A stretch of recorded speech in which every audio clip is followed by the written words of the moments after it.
Details చూస్తే కల్తీ పాలతోనే dialysis సమస్యలు వచ్చాయని సీఎం చంద్రబాబు నాయుడు అన్నారు. కల్తీ పాలు తాగిన ఘటనలో భాగంగా 4 మృతి చెందగా 2 వెంటిలేటర్ పై ఉన్నారని తెలిపారు.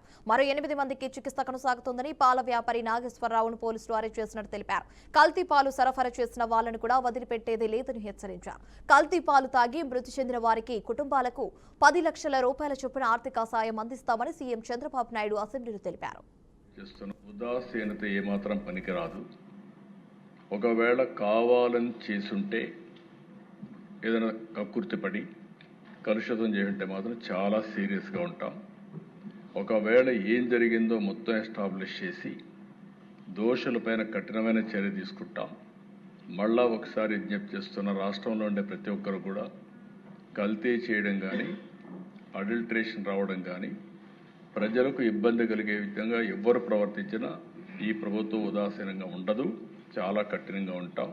ఆ విషయం గుర్తుపెట్టుకోవాల్సిందిగా మరొక్కసారి హెచ్చరిస్తూ, ఎవరైతే చనిపోయారో ప్రాథమికంగా 4 చనిపోయారు.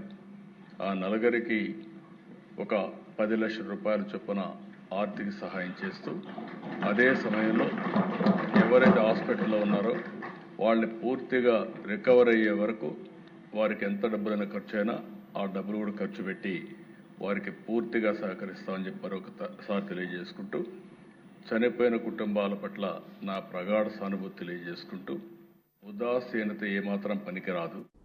ఇక రాజమహేంద్రవరంలో కల్తీ పాల మరణాలపై అసెంబ్లీలో ఆరోగ్య శాఖ మంత్రి సత్యకుమార్ యాదవ్ ప్రకటన చేశారు. కల్తీ కారణమైన ప్రధాన వ్యక్తిని పోలీసులు అదుపులోకి తీసుకున్నారని తెలిపారు. గ్రామంలోని అందరినీ నమూనాలు సేకరించి ల్యాబ్లకు పంపించినట్టు కూడా తెలిపారు. ఇక 2 చిన్నారులకు రెయిన్బో ఆసుపత్రిలో చికిత్స అందుతుందని వెల్లడించారు.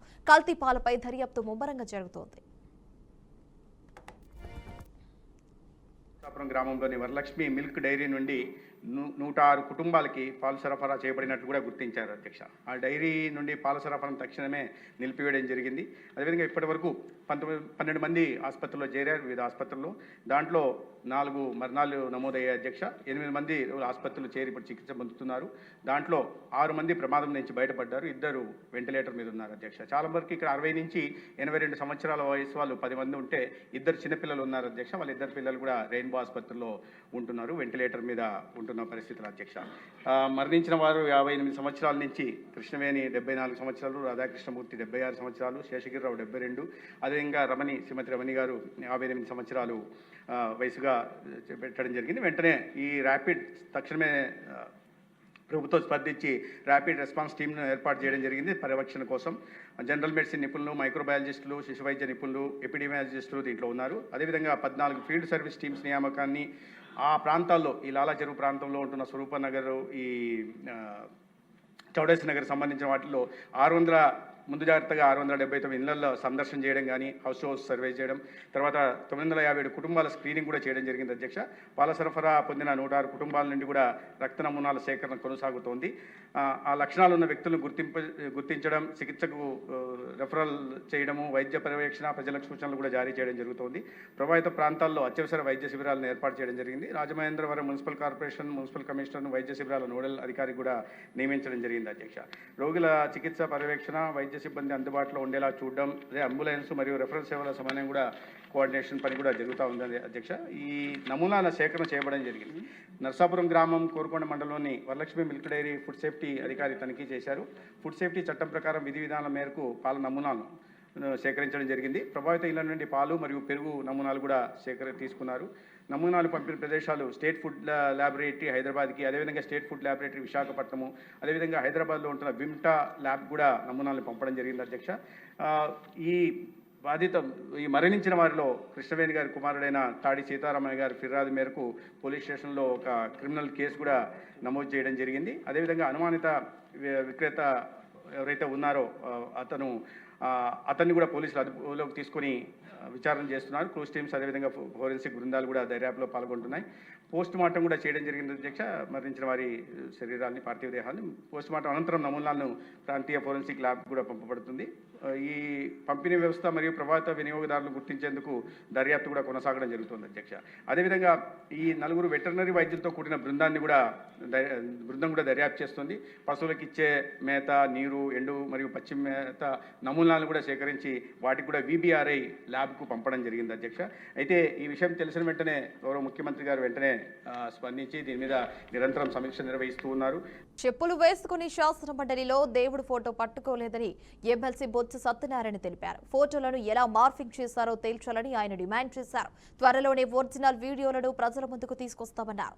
ఇందాపూర్ నెయ్యి బయట కూడా కిలో 560 రూపాయలకి అమ్ముతూ టీటీడీకి 658 ఎలా సరఫరా చేస్తోందని చెప్పారు.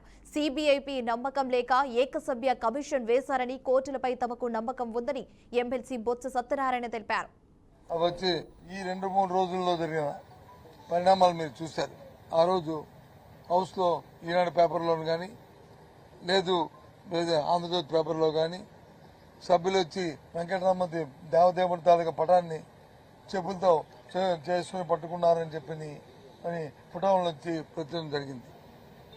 అవి వాస్తవాలా లేదు అవి వచ్చి మ్యానిపులేట్ చేశారా, ఏఐతో చేశారా ఇంకో దాంతో చేశారా అని దానికి జోలికి పోను. కానీ వాస్తవాలు ఏంటో సీసీ ఫుటేజ్ కావాలని చెప్పి మా సభ్యులు చైర్మన్ గారిని కోరడం జరిగింది. చైర్మన్ గారు ఇచ్చిన ఫుటేజ్లో ఇప్పుడు మాకు కూడా ఇస్తామని చెప్పారు. అది BSc మీటింగ్లో చూపెట్టారు. అందులో చూస్తే ఆ విషయాలు ఏవి లేవు. సభ్యులు ఫోటోలు కానీ ఆ చెప్పులు వేసుకున్నట్టు కానీ ఏ ఒక్కటి కూడా అందులో లేదు. కాబట్టి దాని మీద ఏ రకంగా బయటకు వచ్చినాయి, ఏ రకంగా మార్పింగ్ చేశారు, ఏ రకంగా ఈ కార్యక్రమాన్ని చేశారు, దాని మీద కూడా చర్యలు తీసుకోవాలని BSc కమిటీలో మేము పట్టుబట్టాం. మా సభ్యులందరూ అందుకే స్పీకర్ పోడియం దగ్గరికి చైర్మన్ గారు రూమ్ దగ్గరికి వెళ్ళి చైర్మన్ రూమ్ దగ్గరికి వెళ్ళి వీళ్ళందరూ కూడా డిమాండ్ చేయడం కూడా జరిగింది. దానికి కారణం అది ఎందుకంటే మాకు చెప్తుందోటి మాకు ఇస్తుందోటి. మీ పత్రికల్లో ఏదైతే అధికార పార్టీకి తొత్తులుగా అధికార పార్టీ కొమ్ము కాస్తున్న పత్రికలు ఏవైతే ఉన్నాయో ఆ కొమ్ము కాస్తున్న పత్రికల్లో వచ్చి ఒక విధమైన ఫోటోలు ఒక విధమైన విజువల్స్ వస్తున్నాయి. అవి ఏం లేదు ఉన్నది లేనట్టు చూపడానికి ప్రయత్నం చేస్తున్న ఈ నేపథ్యంలో అందుకే ఇంకా ఫైనల్ గా ఇంకా మా సభ్యులందరూ కూడా స్థానం కోల్పోయి వెళ్ళి ఈ డిమాండ్ మాదని చెప్పి వాళ్ళందరూ బాధ్యతంగా వెళ్ళి అక్కడ చేయడం జరిగింది. ఈ 2-3 రోజుల్లో జరిగిన పరిణామాలు మీరు చూశారు. ఆ రోజు హైదరాబాద్ సహా తెలంగాణలోని పలు ప్రాంతాల్లో చిరుజల్లులైతే కురిశాయి. ఇప్పుడిప్పుడే ఎండలు ముదురుతున్నాయన్న విషయం అందరికీ తెలిసిందే. ఇలాంటి తరుణంలో హైదరాబాద్, కరీంనగర్ తదితర ప్రాంతాల్లో ఆకాశం మేఘావృతమై వర్షమైతే కురిసింది. నైరుతి బంగాళాఖాతంలో ఏర్పడిన ద్రోణి ప్రభావం వల్ల వర్షాలు కురుస్తున్నట్టు వాతావరణ శాఖ తెలిపింది. హైదరాబాద్ లోని Khairatabad, Musheerabad, RTC cross road, Kachiguda, Kondapur, LB Nagar, Kukatpally, Uppal, Masab tank తదితర ప్రాంతాల్లో వర్షం కురిసింది. మధ్యాహ్నం వరకు ఎండ కాసింది. ఆ తర్వాత ఒక్కసారిగా వాతావరణం అయితే చల్లబడింది. కాగా నిజామాబాద్, మహబూబాబాద్, భద్రాద్రి కొత్తగూడెం జిల్లాలోనూ వర్షాలు కురుస్తున్నాయని వాతావరణ శాఖ అయితే తెలిపింది. యాదాద్రి భువనగిరి జిల్లా, సంగారెడ్డి, నిజామాబాద్, సిరిసిల్ల, జగిత్యాల, మెదక్, సిద్దిపేట, వికారాబాద్, కామారెడ్డి, మంచిర్యాల జిల్లాలో కూడా మోస్తరు వర్షాలు కురుస్తాయని తెలిపింది వాతావరణ శాఖ.